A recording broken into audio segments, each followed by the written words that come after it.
Well, representatives from nearly 200 nations gathered inside COP21, the UN climate summit, on Saturday to hammer out the final details of the climate agreement. Climate justice activists, civil society groups from around the world took to the streets of Paris. Democracy Now! Was there.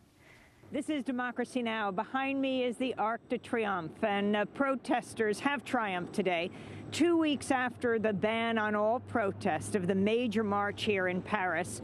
Protesters prevailed upon the French government to actually permit this protest, December 12th, the day that the climate accord here in Paris is being released. Thousands are gathering to make their voices heard. They're carrying placards and signs and banners. They say things like, leave it in the ground, no CO2 colonialism, protect Mother Earth. État d'urgence, which is the state of emergency or the state of urgency, referring to climate. They're demanding to keep the oil in the soil. We're going to go speak to some of the people now. Now! What do we want? Climate justice! When do we want it? Now! My name's George and I'm from London and part of the Occupy movement and a climate activist of many years.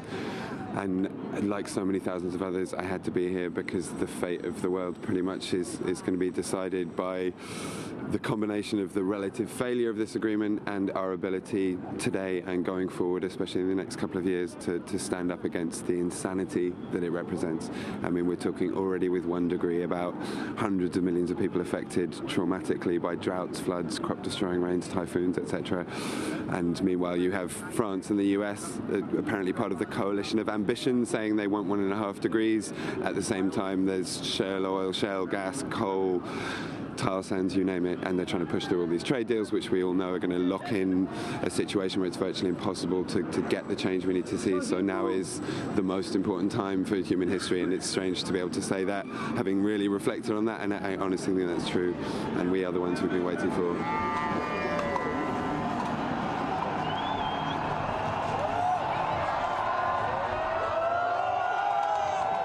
We're right next to the Arc de Triomphe. The foghorn has gone off. Thousands of people are here, and they've just held up a red line. That line stretches from the Arc de Triomphe to... Can you tell us what this red line is? This red line is for solidarity. We are up for climate justice. We are not happy with the way our governments are behaving towards our climate. And I come from Kenya. Kenya people are really suffering. There are lots of floods and lots of droughts.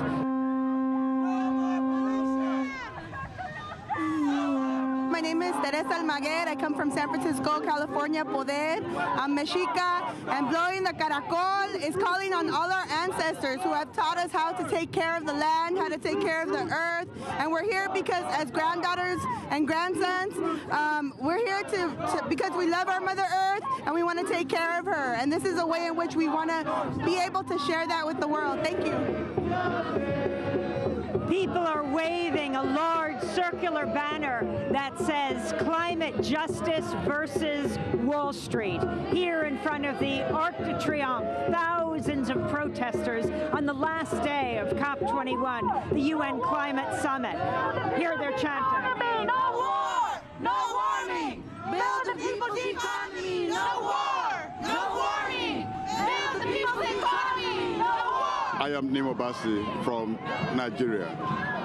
We're standing on the red line because policymakers and delegates debating at the Conference of Parties on Climate Change have messed up, have ignored the crisis actually people are confronted with. They have failed to realize that every day's delay means sentencing millions of people to death.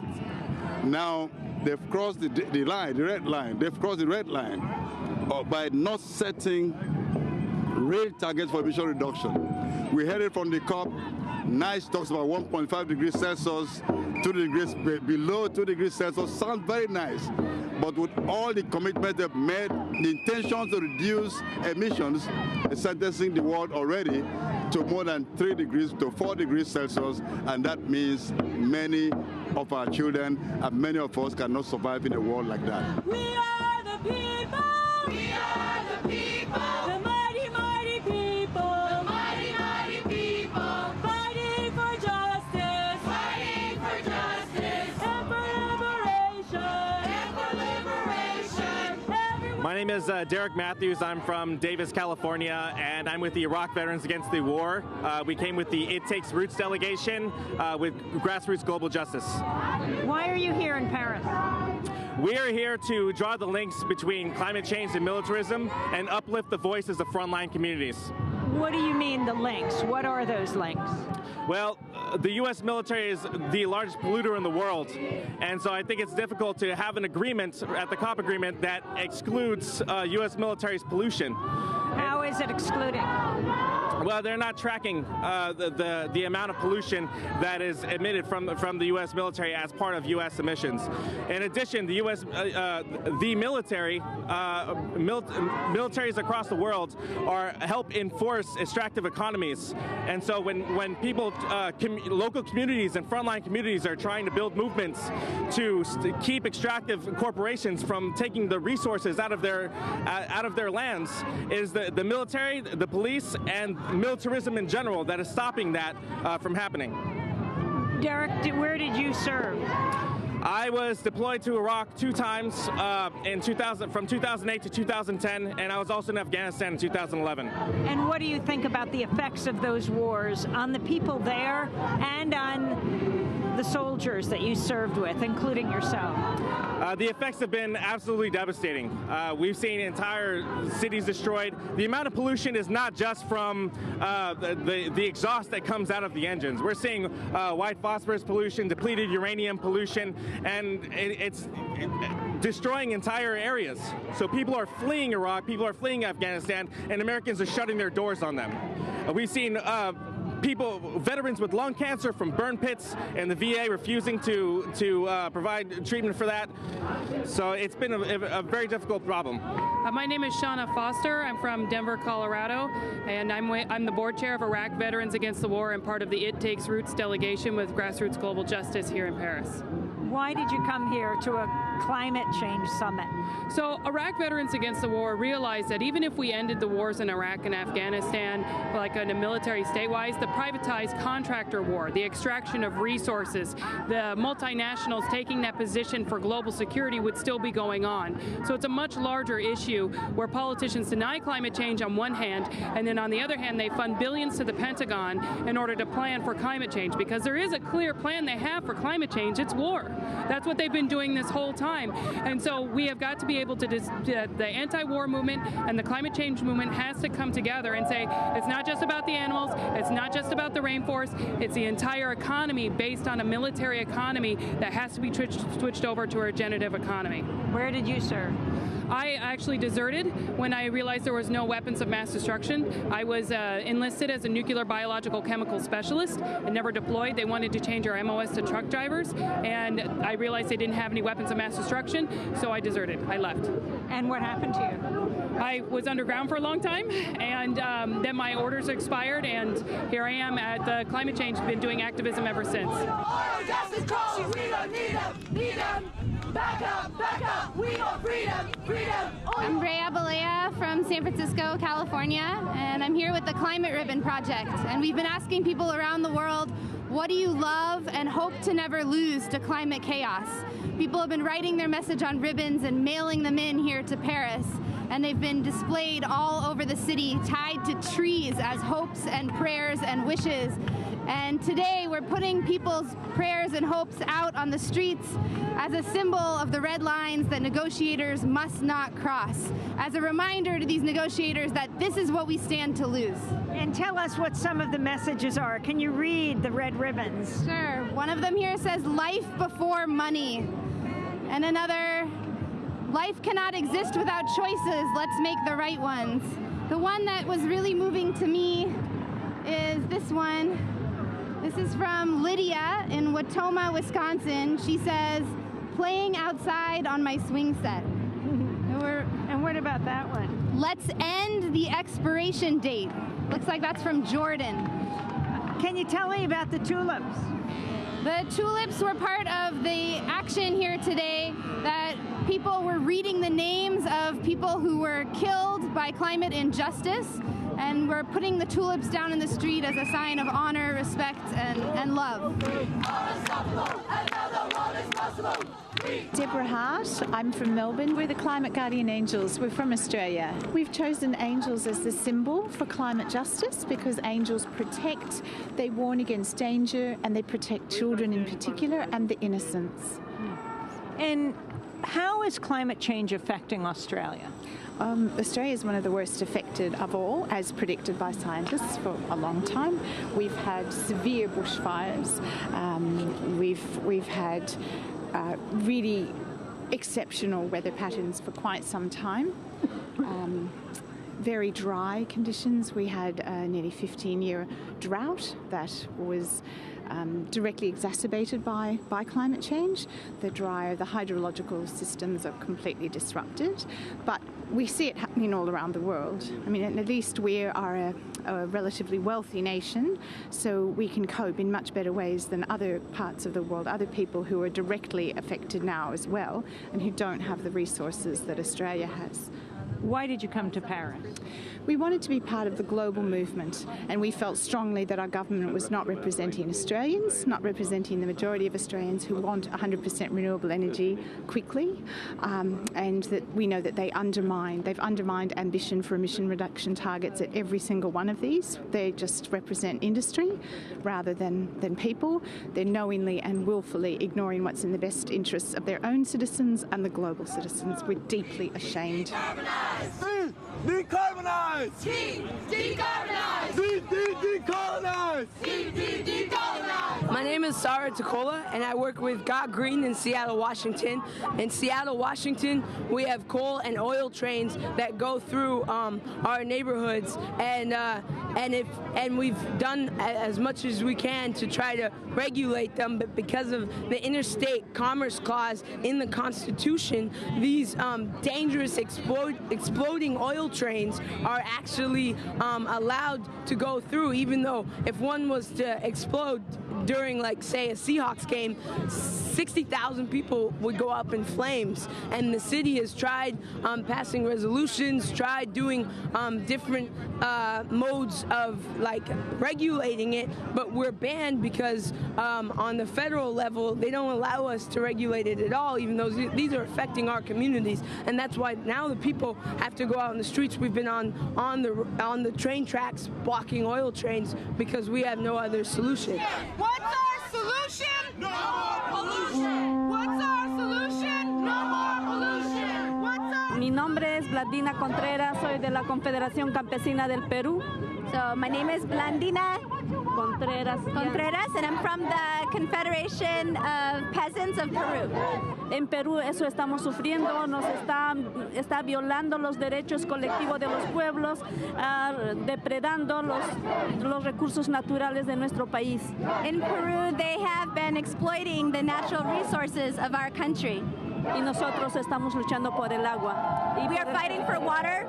Y por la madre tierra. And we're fighting for Mother Earth.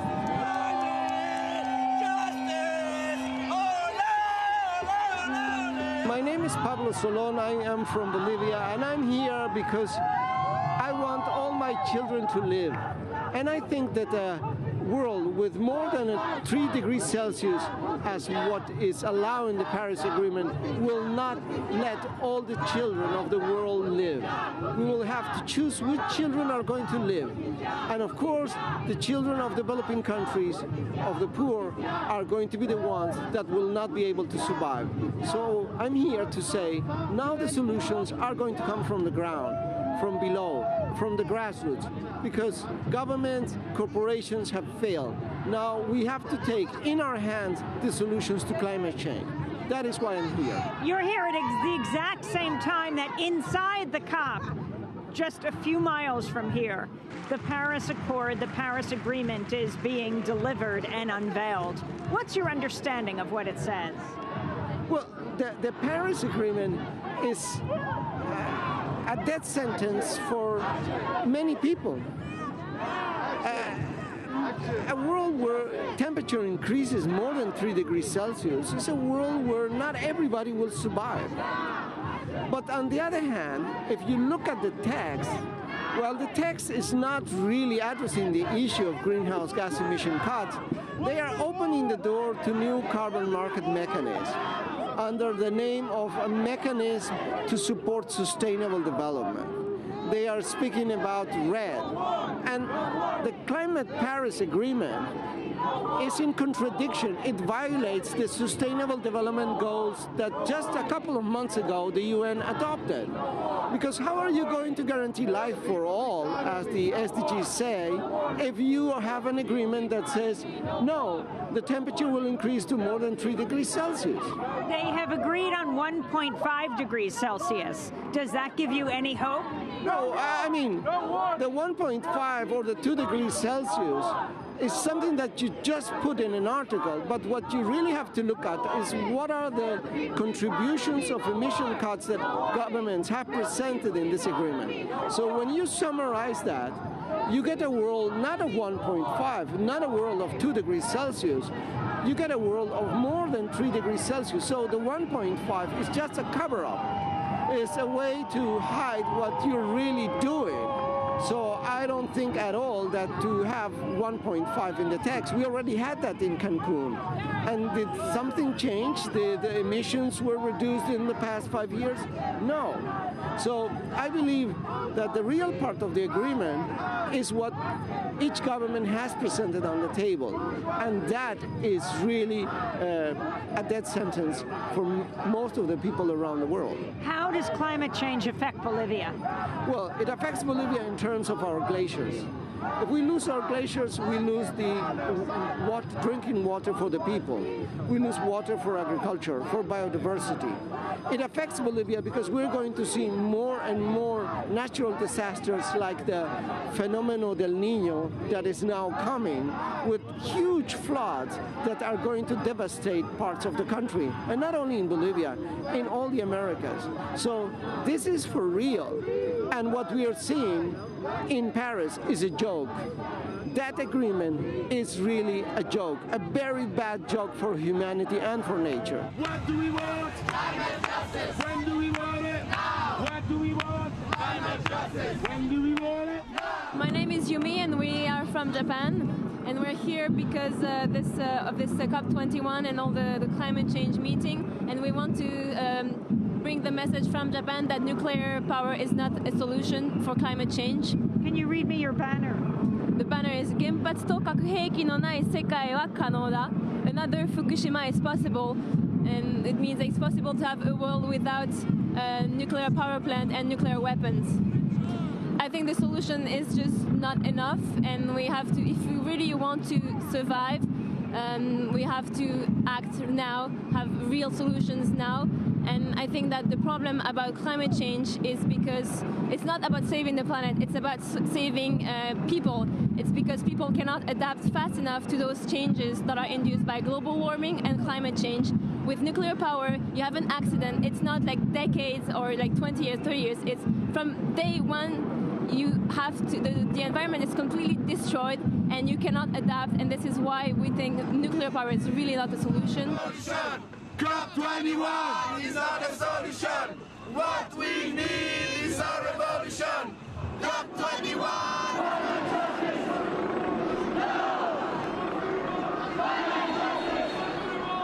People have marched from the Arc de Triomphe to the road to the Eiffel Tower. Thousands of people have gathered, calling for climate justice. So I'm Norman Phillip from Friends of the Earth Scotland. And what are you doing here in front of the Eiffel Tower? We are adding our voice from Scotland to the voice from all the global countries to say that we want climate change to be the governments need to do something about it, sort of thing. So we're here because, specifically today, because we don't think the governments are doing enough. So the people were coming on the streets to tell people, and we've came from Scotland to add our voice to that. How is climate change affecting Scotland? Again, we have seen our weather conditions changing quite a lot, and there is a lot of risk because of like rising tides and stuff. So I think we're not seeing it as bad, so we're also hearing solidarity of the people at the other side of the world who are definitely suffering a lot more than we are at this time. There's been a petition in the UK, 500,000 people calling for Donald Trump to be banned, the leading Republican presidential candidate. He has a golf course in Scotland, right? Donald Trump's a very unpopular person in the environmental movement because he took over a bit of coastland and turned it into a golf course which was just not needed. He then bought one of the biggest golf courses because people didn't want to go to that golf course, so he bought the biggest one, which is a championship course. And recently, with some of his announcements in America about the Muslims and all the fences and barriers he wants to put up, then the people in Scotland again have said that we just don't want anything to do with Donald Trump in Scotland. He says he's investing big time in your country. Yeah, so money doesn't buy you a social license from the people, and I think he's finding that in America as well. Like, just because he's got money doesn't mean that you will get the popularity. Pasco Sabido from Corporate Europe Observatory in Brussels. And the COP just came out with their Paris Agreement. Your thoughts? Why are you here in the streets? We're here because we've known from the beginning that this deal is not going to live up to what this planet needs. And we've seen it in the text. It's not going to do it. So the people are out in the street to make sure it's us. People from indigenous communities, workers, NGOs, peasants, the lot have come out to say we're going to have the final words. That this deal is not going to save the planet, we are. So what this is about is making sure that we show we are the solution. And if our governments aren't going to stop fossil fuels, then we are. We've got to keep them in the ground, and that's what all of these people here are going to do. We last saw you being taken out of the Grand Palais, the Grand Palace, by security as you were protesting energy corporations. Talk about the effect you think that had. I mean, we've seen that, in fact, the close relationship between the energy corporations, the petrol companies, coal and gas companies, their close relationship to our governments has seen us have the deal we have today. They're far too close, and until we end that cozy relationship, we're never going to have a deal that's going to be good enough for the people of the planet. Where do you go from here? 2016 is going to be a huge year. Already so many things in the pipeline, occupations of coal plants, occupation of mines, stopping more fracking rigs, more pipelines. The movement is getting bigger, it's converging. In 2016, we're hoping to see a huge amount because people are taking back power.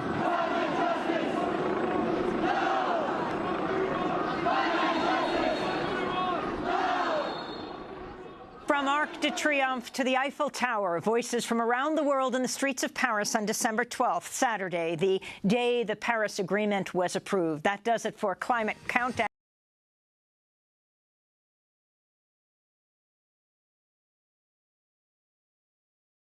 Hi, I'm Amy Goodman. I want to thank you for tuning in to Democracy Now! We are so grateful to our fans and followers for being a part of the daily conversation. By choosing a news source that's committed to the truth, you're carrying the message of independent media, reaching hundreds of thousands of people every day.